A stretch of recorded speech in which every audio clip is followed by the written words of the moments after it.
Hola, buen día. Mi nombre es Brian Marín.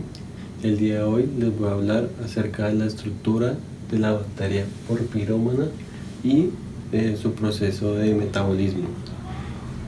Acá en este esquema podemos ver cómo a partir de la enfermedad periodontal, que es donde ataca esta bacteria, produce nutrientes como los lipolisacáridos que son liberados a partir del periodonto infectado.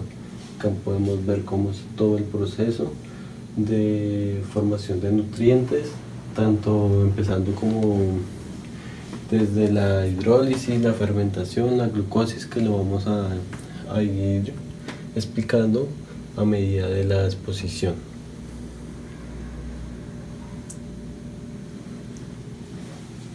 Estas son bacterias gram negativas anaerobias, tienen factores patogénicos. Estos factores patogénicos, algunos son estructurales y otros son de secreción. Tenemos factores patogénicos estructurales que hacen parte de su estructura, como lo son las fimbrias, la cápsula, las cuales, por ejemplo, las fimbrias permiten una mayor facilidad para que se adhieran al tejido dentario. Por otro lado, tenemos factores de secreción que, como las proteasas, que se encargan de hidrolizar los componentes del tejido periodontal, causando un daño tisular y causando un daño en el soporte del diente. Por otro lado, ya vamos a hablar un poco de la nutrición.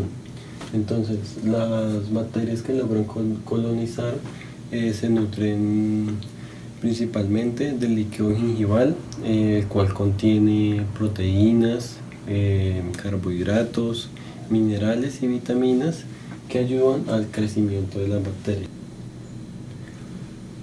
Algunas de estas colonias pigmentadas varían del color. Este color puede ser marrón o negro dependiendo de qué tipo de bacterias sean. Ahora vamos a hablar un poco de lo que es el proceso de digestión en las bacterias anaerobias. Estas cuentan con un metabolismo que genera a partir de sustancias que carecen de oxígeno, puesto que las bacterias anaerobias son las que no pueden producir su propio oxígeno y necesitan de los compuestos compuestos orgánicos de otros organismos. Es por eso que estas aprovechan los compuestos del tejido periodontal para producir sus nutrientes. Estas bacterias lo hacen a través de procesos de fermentación, por lo general, aunque en ocasiones, como es el caso de algunas bacterias marinas, lo pueden hacer a través de reacciones químicas inorgánicas. El producto final de esta digestión anaerobia da como resultado el biogás, el cual es una mezcla gaseosa de metano que da como proporción del 50 al 70% y dióxido de carbono que da de un 30 al 50%, que también se pueden tener pequeñas proporciones, como podemos ver acá, de nitrógeno, de oxígeno, de hidrógeno, que esto depende de los microorganismos que se encuentren presentes en esta bacteria. Los procesos en donde estas bacterias producen los procesos de degradación se llevan a cabo en ausencia de oxígeno, como ya le habíamos dicho anteriormente. Entonces, estos microorganismos trabajan en serie, degradando la materia orgánica a través de etapas que son comúnmente sucesivas, y cada una desencadena la siguiente.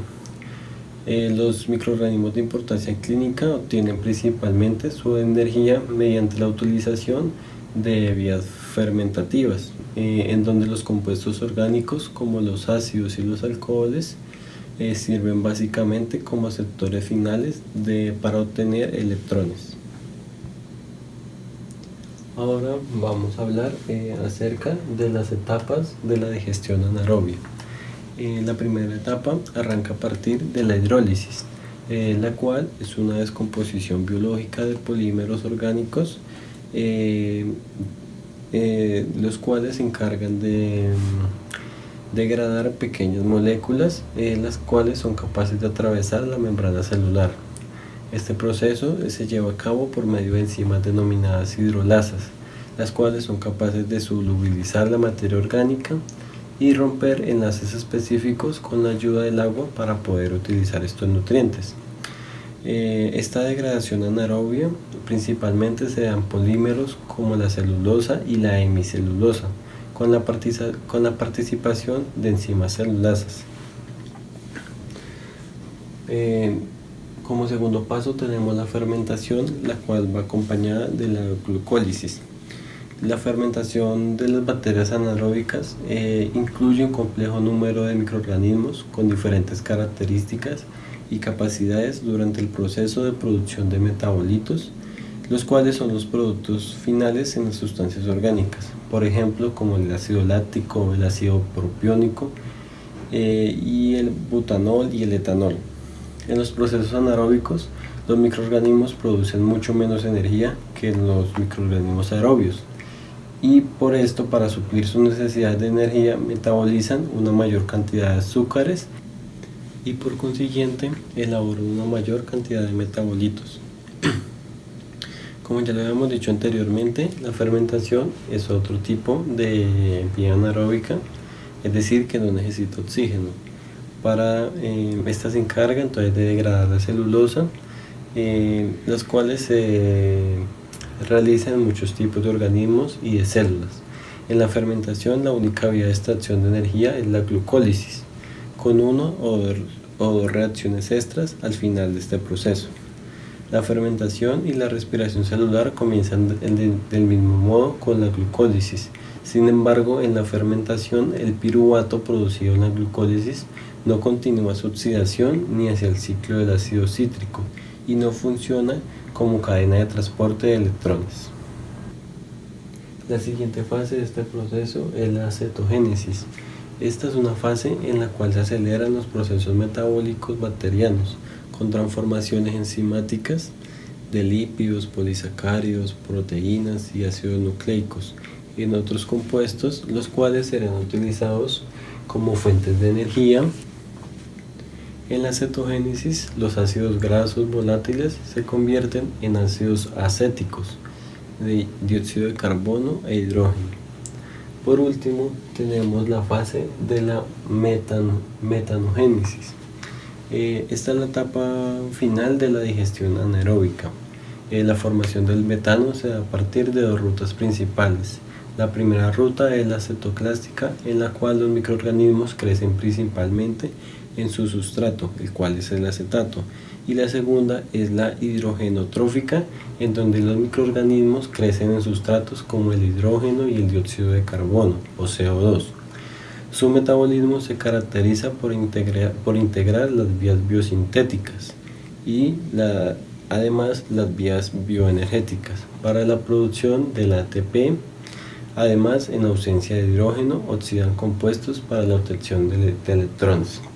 Esto es un pequeño resumen de lo que es la digestión en bacterias anaeróbigas gram negativas, como es el caso de los popirómanas. Muchas gracias por su atención.